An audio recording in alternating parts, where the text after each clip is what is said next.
station in the mix. The mix. And we ain't stopping. On Diamond 88.7 FM.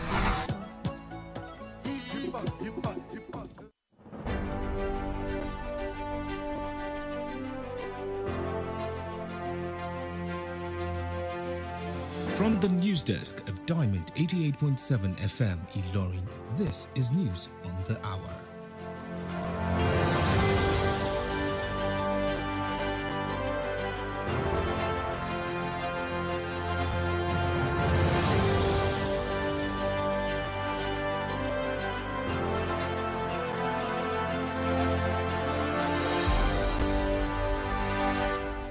In the headlines, TUC shuts down Finance Ministry over unpaid allowances. Police rescue 28 kidnapped victims, detain 10 suspects in Enugu.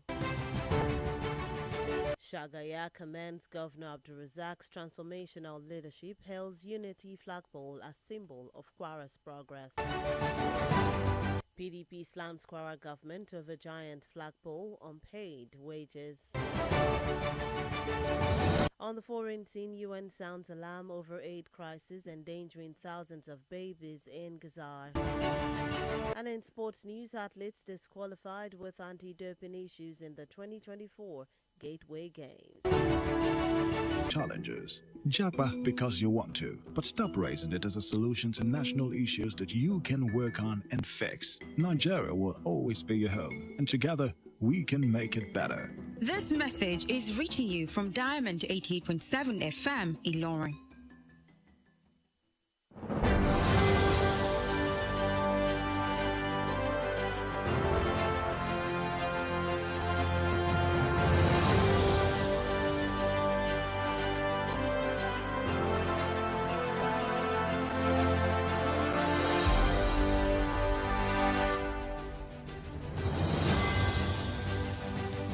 Welcome back from that short break. Please note that you can listen to us via the ministry to its standstill and attracted the attention of civil servants, visitors, and passers-by. As of the time of filing this report, government authorities had not issued any official response to the protest or addressed the TUC's demands.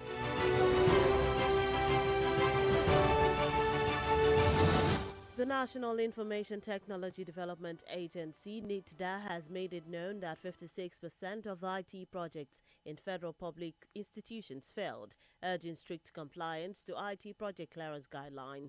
The Director, Corporate Affairs and External Relations, NITDA, Adiza Umar, said this in a statement issued in Abuja today on behalf of the Director General of NITDA, Kashifu Inua.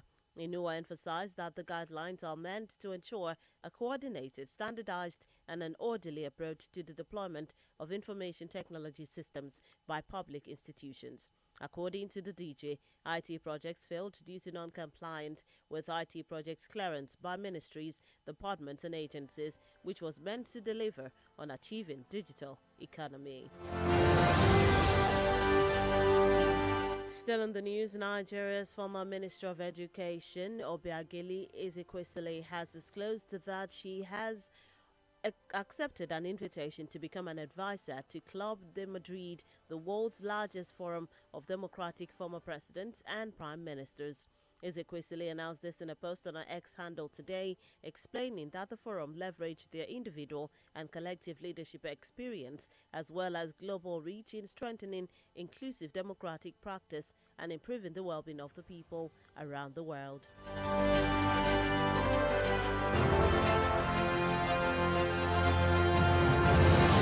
Moving on from that story, the Enugu State Police Command has today announced the rescue of 28 kidnapped victims and arrested 10 suspects in multiple coordinated operations. The Commissioner of Police, Maman Giwa, in a statement through the command spokesman, SP Daniel Undukwe, said the operations were part of sustained efforts to rid Enugu State of unrepentant violent criminals. The statement also disclosed that in one of the operations, operatives attached to Umumba Police Division rescued 4 victims kidnapped along Umumba Undiuno Agwoba Road in Isiaga local government area. Visionary leadership and the unveiling of the historic 17-meter unity flagpole, the tallest in West Africa. In an official press statement released through his special advisor on media and publicity, Bashir Lukman Shagaya described the flagpole as more than just an architectural marvel, but a bold testament to Kwara's commitment to national unity, identity, and global recognition. Shagaya stated that the Unity flagpole, much like the governor's transformative strides in technology, creative art, and enterprise, reaffirms Kwara's emergence as a hub for modernity and cultural renaissance. The statement concluded with a call for continued support for the administration's program, Bawadasi, monitored by Richard Adeshino and Felix Joseph. While speaking, Adewara criticized the Kwara team's Kwara Learn initiative, urging the state government to focus more on the welfare of the teachers rather than implementing new policies. He also established that workers' welfare is a key factor that determines the successful output of any policy or initiative. While decrying the low workers' pay compared to surrounding states such as Ondo, Oyo, Osun, and Lagos State, he criticized the Kwara State government for failing to implement the federal government's approved 70,000 naira minimum wage in Kwara State. The PDP Publicity Secretary also condemned the Kwara State governor for modifying the Freedom of Information Act, claiming that the modification is an attempt to withhold crucial information from Kwarans. And that's it on the local scene. The news on the hour is reaching you from Diamond 88.7 FM in Lorry. We take a short break. When we return, we'll bring you foreign and sports news. Please stay with us.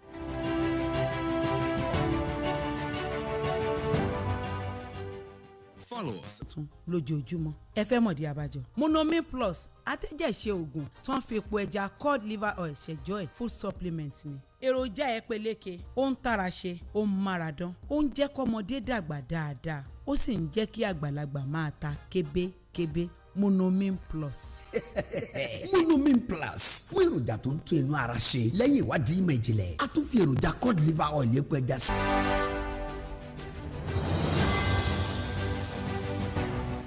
Welcome back from that break. If you're just tuned in and joining us, you're still listening to the news on the hour, reaching you from Diamond 88.7 FM in Lorry. Before we went on that break, we brought you local stories. Now we move on to the foreign team.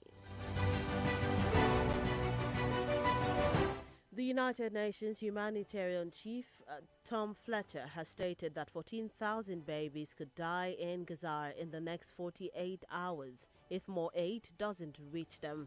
Recall that Israel ended an 11-week blockade on aid from entering Gaza on Monday, but according to Fletcher, while the aid hasn't reached anyone yet, then Cyril Ramaphosa arrived in the United States on Monday ahead of a Wednesday meeting with President Donald Trump. His state visit comes at a time when his country's relations with the U.S. are at the lowest in decades. At the meeting, Ramaphosa is hoping to reset and revitalize bilateral relations between the two countries, particularly with regards to trade. Recall that since his return to office, Trump has cut all financial aid to South Africa, expelled its ambassador, and falsely claimed that the government is conducting genocide against white Afrikaners. The South African presidency says Ramaphosa will discuss bilateral, regional, and global issues of interest with Trump. And that's it on the foreign scene. Moving on to the world of sports, the National Sports Commission has stated that it has disqualified 6 athletes from participating in the ongoing 22nd National Sports Festival tagged the Gateway Games. The National Sports Commission Director General, Bukola Olopade, disclosed this to newsmen today in Abeokuta that the disqualification is related to anti-doping issues. He maintained that registered athletes with anti-doping issues cannot compete for scoring medals at the ongoing Gateway Games. The Commission announced that this is in line with global best practices and the World Anti-Doping Agency Code.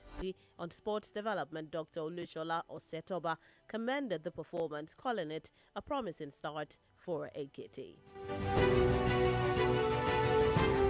And that's it in the world of sport. With that, we've come to the end of the news on the hour for today. But before we go, here is a recap of the major highlight as brought to you.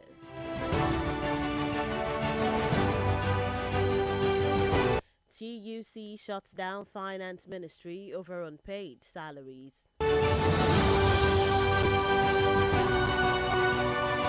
I'll take that again. TUC shuts down Finance Ministry over unpaid allowances. Police rescue 28 kidnapped victims, detain 10 suspects in Enugu. Shagaya commends Governor Abdulrazak's transformational leadership, hails Unity flagpole as symbol of Kwara's progress. Lastly, on the local scene, PDP slams Kwara government over giant flagpole on paid wages. On the foreign scene, UN sounds alarm over aid crisis endangering thousands of babies in Gaza. And in sports news, athletes disqualified with anti-doping issues in the 2024 Gateway Games. Before we wrap up the news finally, this afternoon we take a dive into our Today in History segment. Did you know that on this day in 1949, the People's Republic of China established its Central People's Government, marking the consolidation of communist power? Now you know. For news coverage or information about happenings around you, kindly contact the Diamond FM newsroom number on 0912 Okorie. I am Bisola Oduwole Suleiman. Thank you for listening to your shining supreme station. Do stay tuned for the Yoruba news coming up shortly. Good afternoon and have a lovely rest of the day.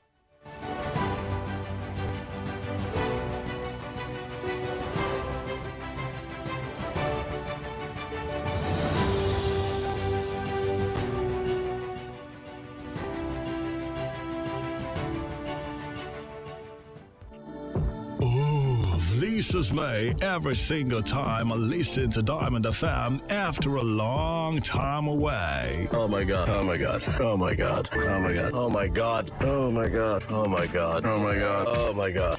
Yeah, that's right. There's just something about how the amazing program and the content, the music blows me away every single time. And Diamond FM, it's memorable radio every single time. Ní ìlú Ìlọrin tó rẹwà yìí ní ìkànnì yìí wà tí ò lẹ́lẹ́gbẹ́. Ẹ yí síbẹ̀ kẹ́ ẹ jẹ gbádùn rẹ̀. Diamond 88.7 FM.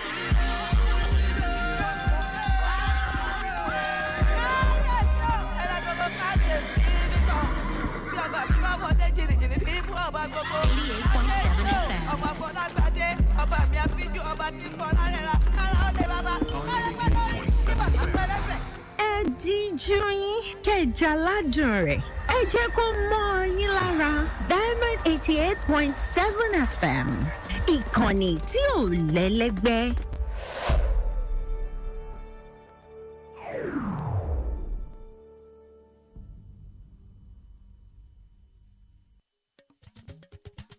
látinú yàrá ìròyìn Diamond 88.7 FM Ìlọrin ìròyìn ẹ̀kúnrẹ́rẹ́.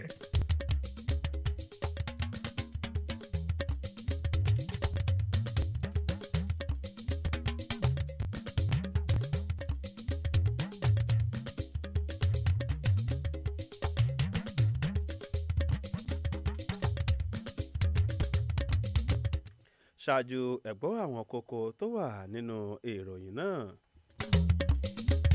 Ẹgbẹ́ àwọn òṣìṣẹ́ nílẹ̀ yìí tí yóò ṣe ìfẹ̀hónúhàn látàrí àìsan owó àjẹmọ́nú wọn.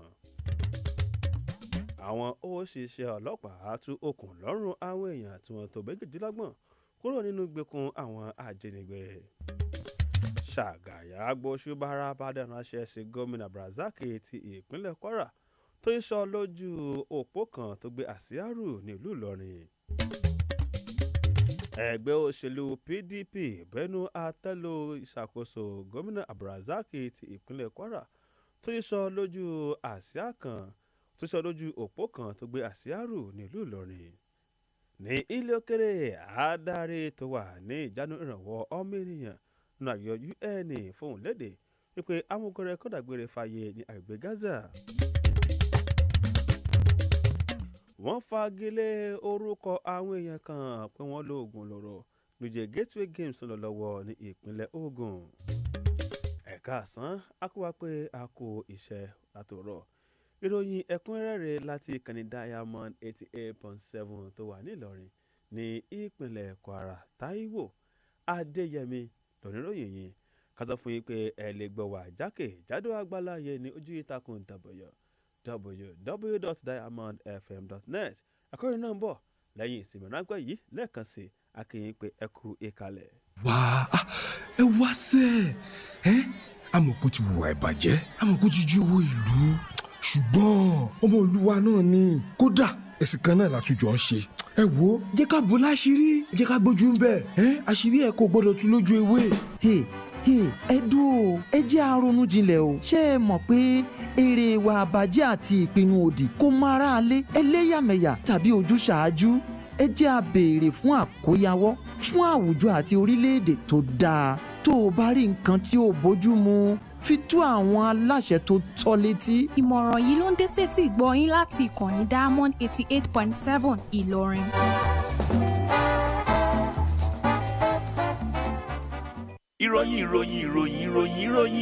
ìròyìn ẹ̀kúnrẹ́rẹ́ láti ilé iṣẹ́ Diamond FM.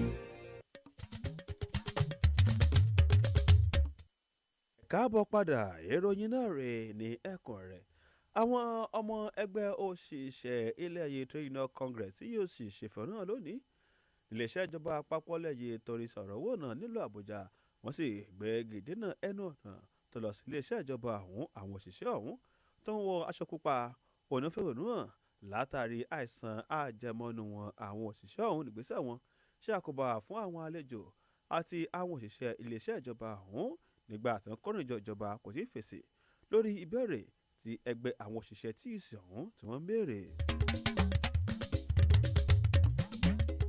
nínú ìròyìn mìíràn àjọ ìjọba lẹ́yẹ tó ń retí ìdàgbàsókè ìmọ̀-ìjìnlẹ̀ ẹ̀rọ ìgbàlódé NISDA ti ṣàlàyé pé púpọ̀ àwọn iṣẹ́ àkànṣe ìgbàlódé IT ló ń dẹnu kọlẹ̀ ṣàkọpọ̀lẹ̀ yìí látàrí wọ́n ṣe ń kùnà láti máa tẹ̀lé ìlànà tó yẹ kí wọ́n tẹ̀lé àdarí àgbà tó wà ní ìjánu ọ̀rọ̀ aráàlú àjọ NISDA Adeza Umar ló fún lédè nígbà tó ń sọ̀rọ̀ nílùú Àbújá ní orúkọ àdarí àgbà àjọ NISDA Kashifo Inuwa tẹnumọ́ wípé ìlànà tó yẹ kí wọ́n lò ó ní púpọ̀ àwọn èèyàn ọ̀hún kì í lò wọ́n yóò lọ iléeṣẹ́ ìjọba àpapọ̀ nílẹ̀ yìí gẹ́gẹ́ bí àdarí àgbà ọ̀hún ṣe wí ó tẹnumọ́ gẹ́gẹ́ bó ṣe ń kùnà láti máa tẹ̀lé àwọn ìlànà ọ̀hún ṣàpọ̀lẹ̀ yìí ó ní ó ń ṣàkóbá fún ilẹ̀ yìí kò lè àfojúsùn tó fi léde lórí ìgbàlódé tó jẹ́ ti ọrọ̀ ajé ìgbàlódé ṣẹ.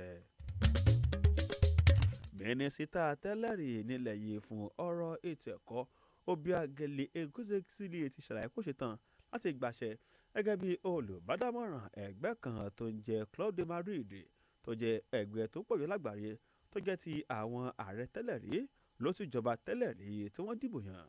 Ezekwesili ló ṣe kéde ọ̀hún ní ojópò x lónìí ó tẹnumọ́ pé ẹgbẹ́ ọ̀hún ó ní ó jẹ́ ẹgbẹ́ àrọ́pọ̀rọ̀ pípé pàápàá jùlọ tí wọ́n lórí ní wọn fún ìdàgbàsókè ìjọba tiwantiwa àti fún ìgbàyẹ̀ gbádùn àwọn èèyàn jákèjádò àgbáláyé.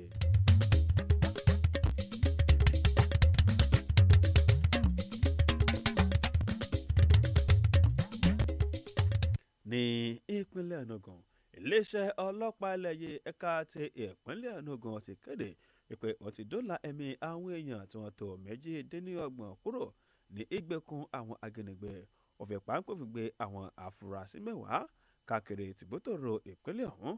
Kọmíṣánná fún iléeṣẹ́ ọlọ́pàá ẹlẹ́yẹ ẹ̀ka ti ìpínlẹ̀ Enugu Mamagiwa ló fún ìrìnkẹ́tẹ̀ kan tó léde láti ọ̀pọ̀ alukoro iléeṣẹ́ ọlọ́pàá ẹlẹ́yẹ ẹ̀ka ti ìpínlẹ̀ Enugu SP Dane Nduke ó tẹnugbẹ́sẹ̀ náà ni láti rí i pé wọ́n lé àwọn ọ̀daràn kúrò ní ìpínlẹ̀ Enugu jáde ọ̀hún tẹnumọ́ wípé àwọn òṣìṣẹ́ ọlọ́pàá tó ń ṣe iléeṣẹ́ ọlọ́pàá tó wà ní Umuba ò ní wọ́n dóòlà ẹ̀mí àwọn èèyàn 4 kan tí wọ́n kó nígbèkùn ní ojú ọ̀nà Umuba Induno sí Agoba níjọba ìbílẹ̀ Eze Ago ní ìpínlẹ̀ ọ̀hún ó tẹ̀síwájú wípé páńpẹ́ òfin gbé àwọn afurasí lórí ọ̀rọ̀ ọ̀hún.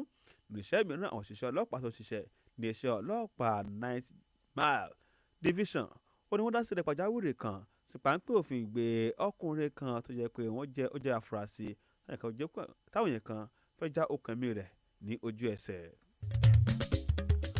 ọmọlẹ́gbẹ̀mọ aṣojú-ṣòfin lẹ́yẹ tó ń ṣojú àwọn èèyàn ẹkùn ìdìbò ìwọ̀ oòrùn Ìlọrin àti àṣà Ọ̀nàrẹ́bù Mukhtar Tọ́lání Ṣàgáyà tẹ̀gbọ́sùbára bàdé ránṣẹ́ fún gómìnà ìpínlẹ̀ Kwara Abdulrahman Abdulrazak fún ìgbésẹ̀ akin tó ṣe bó ṣe sísọ lójú ọ̀pá kan tó gbé àsíárù tó gùn ní ibùsọ̀ 70 tó ga jùlọ ní agbègbè ìwọ̀ oòrùn ilẹ̀ adúláwọ̀ pẹ̀tọ́ fún lédè kan tó buwọ́lù láti ọwọ́ olùbádámọ̀ràn pàtàkì lórí ọ̀rọ̀ ròyìn àti ìpolongo Bashir Lukman Shagaya tẹnumọ́ wípé ọ̀pá tó gbé àsíárù ọ̀hún ó ní ó jẹ́ ìgbésẹ̀ akin láti fi lédè ìfarajọba ìpínlẹ̀ Kwara fún ọ̀rọ̀ tó ní í ṣe gẹ́gẹ́ bí ìṣọ̀kan àti kágbàáyé lè dá ìpínlẹ̀ yìí mọ̀. Ṣàgàyà wà tẹnumọ́ wípé ọ̀pá ọ̀hún tó wà ní Unity ó ní ó fi léde ìfarajìn ṣàkóso gómìnà Abdulrazak láti rí i pé ìpínlẹ̀ Kwara ló di ọ̀tun lẹ́dọ̀ wa ké sí àwọn olùgbé ìpínlẹ̀ yìí kan gbárùkù ti ṣàkóso gómìnà Abdulrazak kí ìpínlẹ̀ yìí kó lè gun òkè àgbà. Ẹ̀wẹ̀ ẹgbẹ́ òṣèlú alábùradà PDP ẹ̀ka ti ìpínlẹ̀ Kwara láti ọwọ́ akọ̀wé ìpolongo rẹ̀ Olúṣẹ́gun Lúṣọlá Adéwàrà ti bu ẹnu àtẹ́lu ọ̀pá kan tó gbé àsíárù tó gùn ní ibùsọ̀ 70 tó ṣílédè látọwọ́ ìjọba ìpínlẹ̀ Kwara. Ó tẹnumọ́ wípé ìgbésẹ̀ náà ó ní ìjọba mọ̀ọ́mọ̀ máa ná owó sí nǹkan tí ò nítumọ̀. Adéwàrà nígbà tó ń sọ̀rọ̀ lónìí lórí ètò ẹ bá wa dá sí ní kàìndá mọ́ ìṣèlú Ìlọrin tí Richard Adesina ti Felix Joseph Moguto nígbà tó sọ̀rọ̀. Adéwàrà tẹnumọ́ wípé ìjọba ìpínlẹ̀ yìí ó ní ó yẹ kó gbájúmọ́ ìgbáyégbádùn àwọn òṣìṣẹ́ ìjọba pàápàá jùlọ wàkútùlẹ̀ fún gbogbo ìlànà tíjọba fi léde. Ó tẹ̀síwájú láti bu ẹnu àtẹ́lu ìṣàkóso gómìnà Abdulrazak ti ìpínlẹ̀ Kwara ó ṣe kọ́wọ́ bọ àbádòfin kan tó ní ṣe káwọn máa náǹfààní sí àṣírí ìjọba. Ó tẹ̀pẹ́ gómìnà mọ̀ọ́mọ̀ gbégbèsẹ̀ láti máa daṣọ bo àkọsílẹ̀ ìjọba àti àṣírí ìjọba kúrò ní ojú àwọn olùgbé ìpínlẹ̀ yìí. Ìròyìn ẹ̀kúnrẹ́rẹ́ ọ̀nà ni ẹ̀ ń gbọ́ láti ìkànnì Diamond 88.7 tó wà nílọrin ní ìpínlẹ̀ Kwara. Lẹ́yìn ìsinmi ráńpẹ́ yìí a lọ sí lókèrè níbi tí adarí ẹ̀ka kan nínú àjọ ìṣọ̀kan àgbáyé Fletcher ti fohùn lédè ipò ṣeéṣe kí àwọn ògo wẹrẹ tí wọ́n tó 1,000 dágbére fáyé ní àgbè Gaza ní nǹkan bíi wákàtí 48 lẹ́ẹ̀kan sí akẹ́yìn pé ẹ kú ìkàlẹ̀.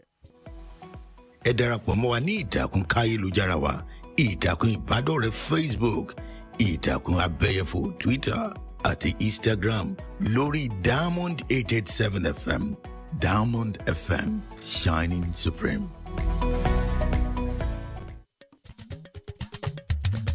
Ẹ káàbọ̀ padà ìròyìn ẹ̀kúnrẹ́rẹ́ náà ni amúwáṣí ẹtí ìgbọ̀nyìn láti ìkànnì Diamond 88.7 tó wà nílọrin ní ìpínlẹ̀ Kwara. Ìròyìn ọ̀hún tẹ̀síwájú nílòkèrè.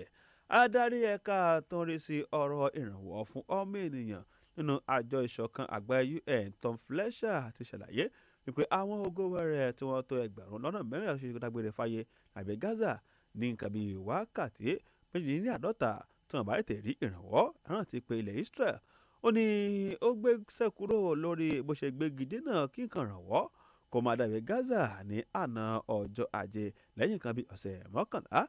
Fletcher ṣe wí ó tẹnumọ́ wípé àwọn kan rànwọ́ ọkọ̀ 5 péré òní wọ́n gbà kó wọlé. Ẹ̀wẹ̀ ní ọ̀gànjọ́ òru ilẹ̀ Israel ló ṣe ìkọlù ojú òfurufú sí agbègbè Gaza tó ti já okùn ẹ̀mí àwọn ọmọ ilẹ̀ Palestine tí wọ́n tó 42 ìkọlù ọ̀hún ló ti wáyé bí ilẹ̀ Gẹ̀ẹ́sì, ilẹ̀ France, ilẹ̀ Canada ti ṣe kí ilẹ̀ Israel kó jáwọ́ láti máa ṣe ìkọlù sí agbègbè Gaza ó sì fi àyè gbà kí ìrànwọ́ kó wọlé. Àmọ́ olóòtú ìjọba ilẹ̀ Israel Emmanuel ti ṣàlàyé wípé òun ò ṣetán láti dẹ́kun ìkọlù ọ̀hún àfìgbà tí ìgbẹ́kọ̀ Hamas bá tu òkun lọ́rùn àwọn tó kó nígbèkùn ó sì di pé ó jọ̀wọ́ ara rẹ̀ sílẹ̀ fún ilẹ̀ Israel. Síbẹ̀ ní ilé òkèrè ààrẹ ilẹ̀ South Africa Cyril Ramaphosa òní yóò balẹ̀ olóòtú balẹ̀ sí ilẹ̀ Amẹ́ríkà ní àná ọjọ́ Ajé wọ́n kan tí ó wáyé papọ̀ pẹ̀lú irọ́ rẹ̀ tó jẹ́ ààrẹ ilẹ̀ Amẹ́ríkà Donald Trump. Ìpàdé ọ̀hún náà wáyé bí ilẹ̀ méjèèjì ṣe ń gbéná wojú ara wọn ní.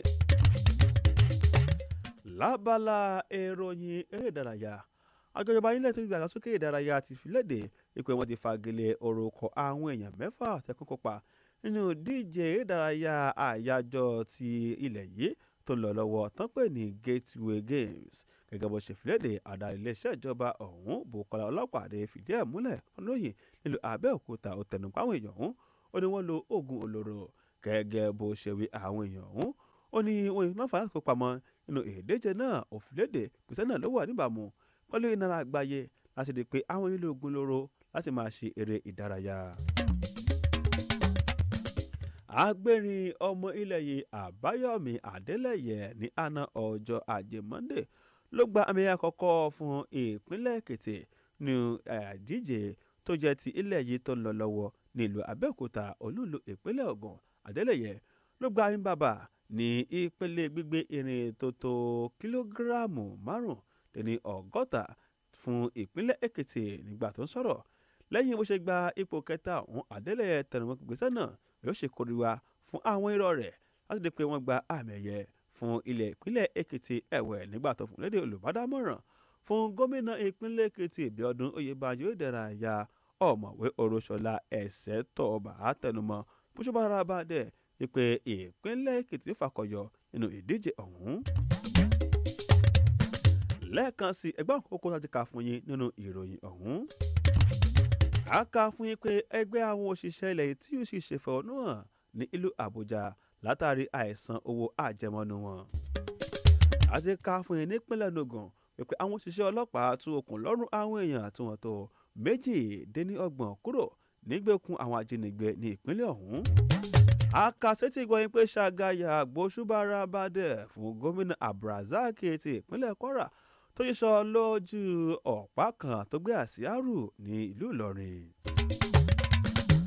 A kà fún yín pé ẹgbẹ́ òṣèlú PDP ti ìpínlẹ̀ Kwara bẹnu àtẹ́lu ìṣàkóso gómìnà Abdulrasaq ti ìpínlẹ̀ yìí tó yí sọ lójú ọ̀pá kan tó gbé àsíárù ní ìpínlẹ̀ yìí. Ní ilé òkèrè àjọ ìṣọ̀kan àgbáyé kẹ́gbàjarè wípé àwọn ọmọ kọ́dàgbére fàyè yàgbé Gaza àtàwọn ètò ìrànlọ́wọ́. Lákòótán a kà fún yín pé wọ́n fagilé orúkọ àwọn èèyàn kan díje tó ń lọ lọ́wọ́ ní ìpínlẹ̀ Ògùn torí pé wọ́n lo oògùn olóró.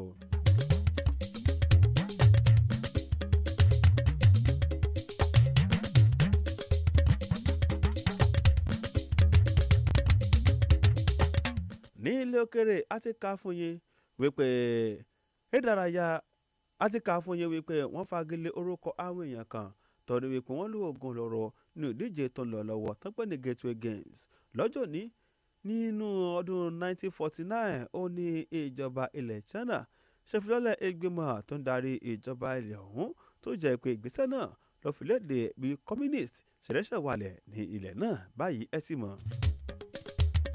Ẹ lè pè sí orí nọ́mbà yìí 0916 07526 0916 07526 fún ròyìn tó bá ń lọ ní agbègbè yín Nẹ̀dú Okòrè ní olóòtú ìròyìn Taiwo Adeyemi olóòtú tó kà á ṣètì gbọ̀yìn ẹ ṣe gan tí ẹ ń gbọ́ ìkànnì Diamond 88.7 tó wà ní Ìlọrin ní ìpínlẹ̀ Kwara lẹ́ẹ̀kan sí akínyìn pé ẹ̀yà ṣe o. You need to sue me man ọlọ́run kíkọ̀ rẹ̀ ní opportunity báyìí my ex ni mo jápa ni. o lè ṣídìí kúrò nílẹ̀ Nàìjíríà tán pátápátá gbà bẹ́ẹ̀ o kò ní ṣàìní àwọn ẹbí ọ̀rẹ́